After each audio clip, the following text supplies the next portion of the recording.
Hi guys, so nandito tayo ngayon sa project natin na private resort at sisilipin natin yung mga updates na nagawa. So tara, pasok tayo.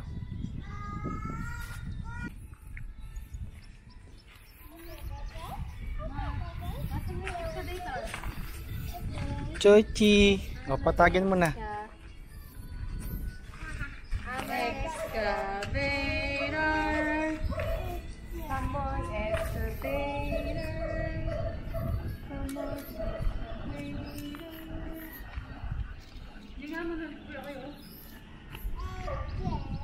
Yun dapat Na ano? Sa ano? Siyempre di nandiya pang kayan. Di nandiya pang grout yan eh. May loko kong walang patusok din na yun. Wata may di na niya. Danong ka ni siguro lunto yung kainan yan eh. Pangablunan eh. Yan eh, pa masyadong lunto eh. O medyo ating yung pagka-violet. Pero once na mid yan danong. Yan eh, masyadong alata yung violet na ito.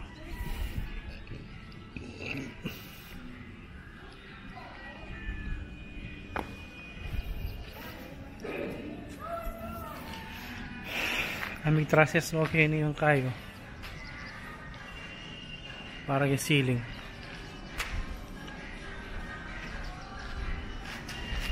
Diyan tayong kita kayo dan eh. Ay start na na rin.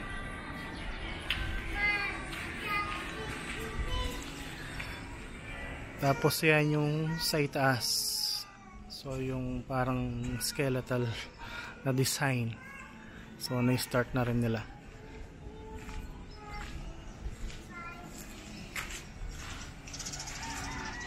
Basta niya palagi yung kain nila may. Gawa da yung ceiling. Ayun pa yung itsura yung kain ceiling. Okay yan eh. Tapos kain kain. Ito sakto lang. So nilagay nila yung suggestion namin na walong pin lights. Tapos kayo nag-start nila. So nag-start na rin sila sa ito. Asking house kanina. Cove lights na. So yan yung design. So yung skeletal para sa cove lights. So tara. Punta tayo dito.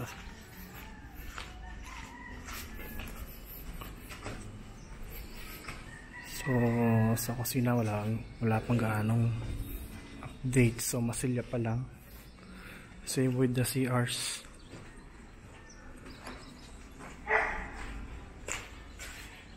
Yan. So yung electrical yan para dito sa function hall. So sa function hall nag-start na rin sila ng paglalagay ng ceiling. So yan.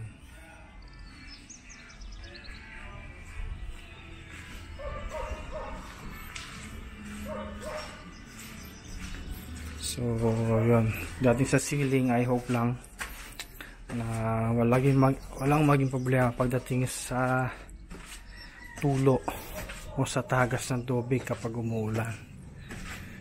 So yun talaga yung pinapa-double check ko na maayos. So itang kahit kinila kami lagyan eh. Itang railings silver na. So dito kaya pala na yung palabuo na. So dito ilalagay niya yung railings na silver. Stainless. Yan. So nakapalibot dyan. Tapos ito yung design. Actually parang skeletal pa lang yan. Pa siya tapos. So na-start na rin siya. At yung talagang tukod kanina. O nginiya mo yun eh. Nginiya mo na. So di ko alam kung kasali talaga to. Pero parang pangit kung merong ganito. So siguro tatanong ko na lang. Yan. Siguro ginawa lang nilang support temporarily. Yan para dito. Yan. So kung i-visualize mo yung design niya, yan na magiging itsura niya. Yan, mas maganda yan pag mayroong kulay at kapag tinignan mo sa ilalim. So wala yung bubong, open space lang yan, wala yung ano, pero ang balak namin just in case na magkaroon ng enough budget, siguro dito sa portion na to, yan, maglalagay kami ng parang hindi siya glass eh, parang clear na resin. So mas matibay siya kumpara sa mga glass. So hindi ko lang alam kung ano yung tawag, pero nakita ko yun sa mga hotels, napakaganda tingnan.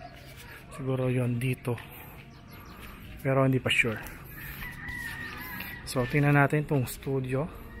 So meron tayong mini studio dito para sa mga yan, ang balak kasi namin dito noon is talaga para siyang billiard room, pero maliit, kaya kinonvert na lang namin siya ng parang studio type. So yung mga mag-guest dito, so meron kaming parang free photo studio para sa mga magre-rent. So kasali na yun sa package.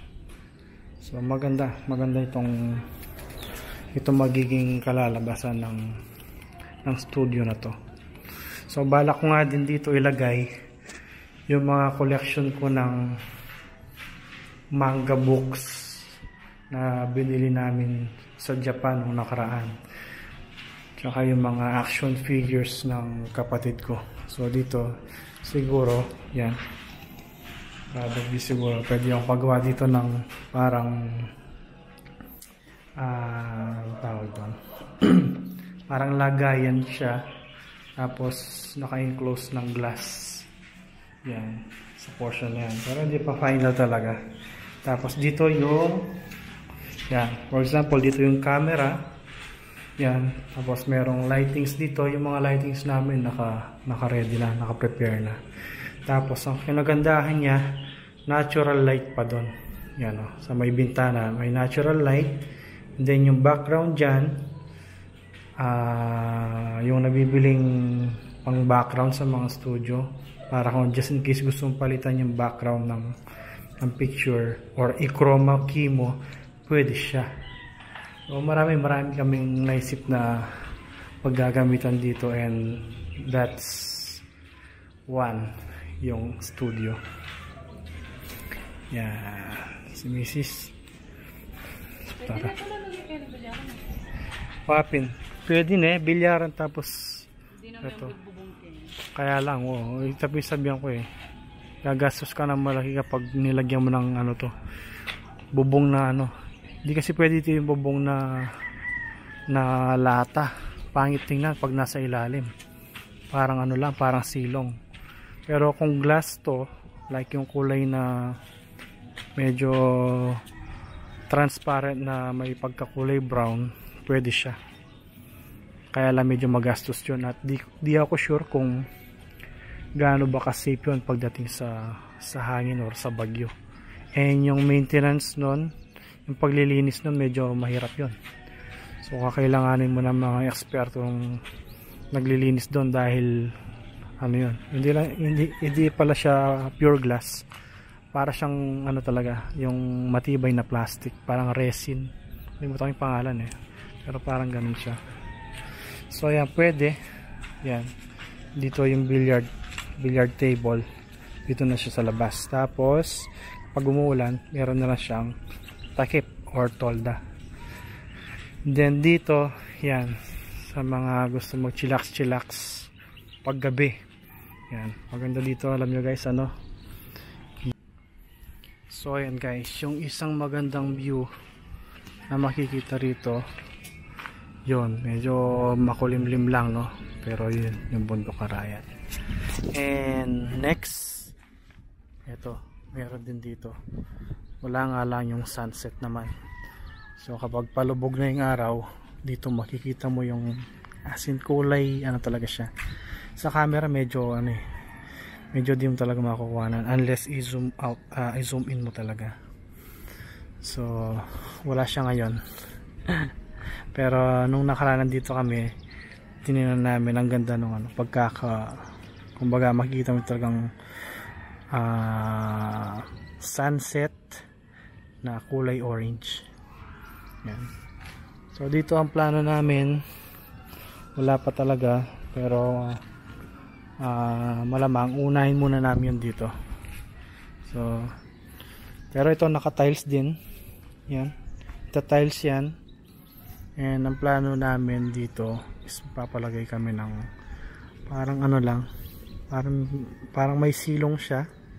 So just in case halimbawa sa gabi chill ganyan, so merong parang ano dyan, parang fake grass, and then mga chairs tsaka na silong at mga lights. Yan.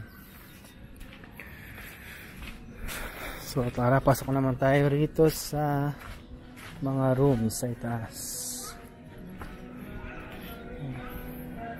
So nag-tiles na sila, bagong lagay, nakasulat. Bayala pa pala lagay rin eh. Tikwa na mula. Na? Bayala lagay rin. So yun yung tiles, kulay brown. So ang team kasi ng ano namin talaga is kulay kahoy. So hindi pa siya naka-grout. Yan, hindi pa siya totally naka-grout. Pero maganda yung spacing niya. Sa yung spacing na talagang professionally make tiles.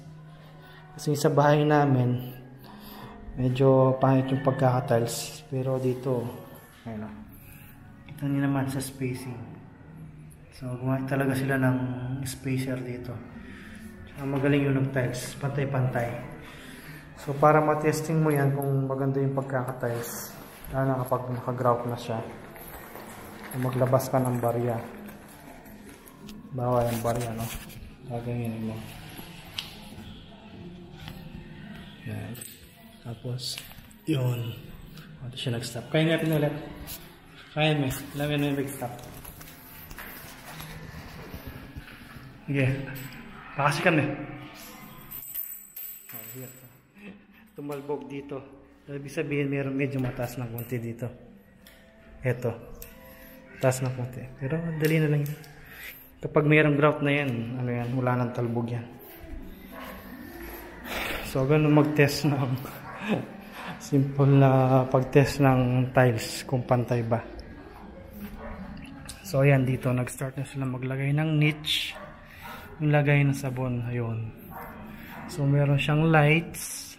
So ayun, so yung linya ng kuryente magmula doon sa taas hanggang doon. So magtataka kayo kung bakit sa shower mayroong kuryente doon. So safe naman yan kasi ang pagkakalagay ng ilaw is nakapaloob siya. So mabasa man yon, yung LED strips gagamitin dyan o yung cove light, hindi mababasa, lalo na ano naman yon, yung cove light naka enclose ng plastic. So walang ano dun, walang magiging leak or bakbak sa kuryente. So yun, hindi siya talaga mababasa dahil nakapaloob siya sa itaas, sa itaas nito. So yan, so itong daanan na kuryente. So yung cove light niyan ilalagay nila dito. So magsisilsil sila dito, dito nila ilalagay yung cove light. Yan o, yung LED. Yan. So konting twist na lang to, konting tirada na lang. At ito, nailagay na nila yung ceiling. So ito, ano to, high ceiling to, nasa ilalim. So ang balak namin dito, lagyan niya ng ano, ng yung lights na mahaba. Yan. So ang second room, ganoon din pakagawa.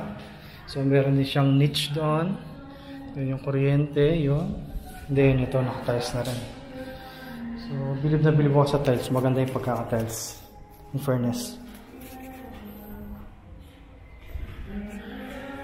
So siya.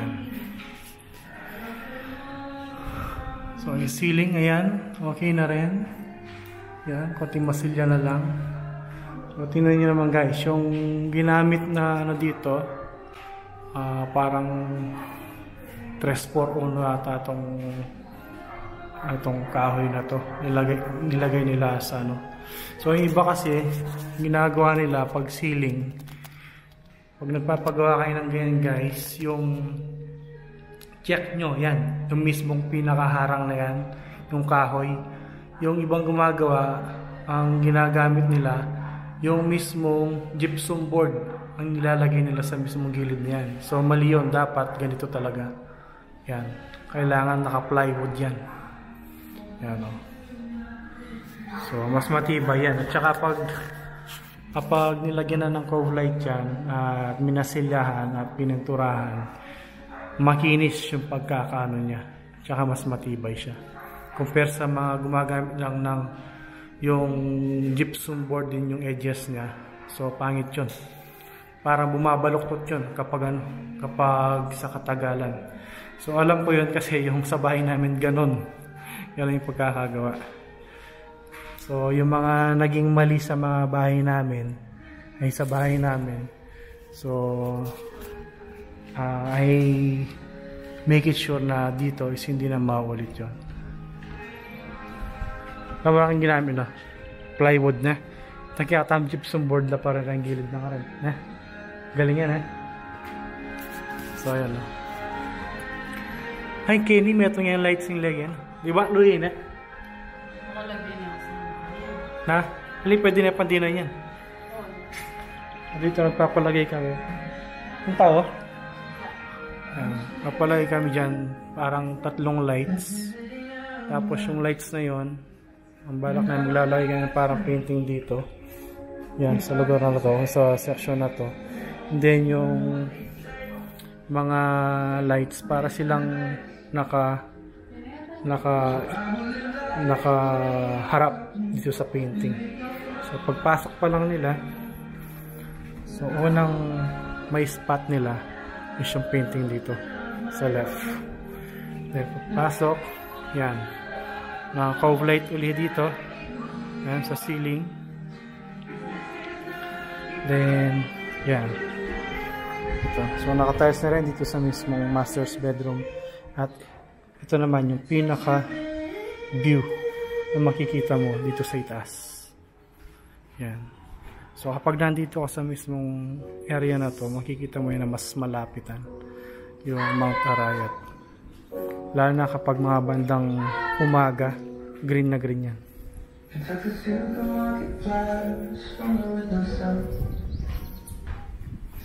So yung view sa itaas, ito. Yan.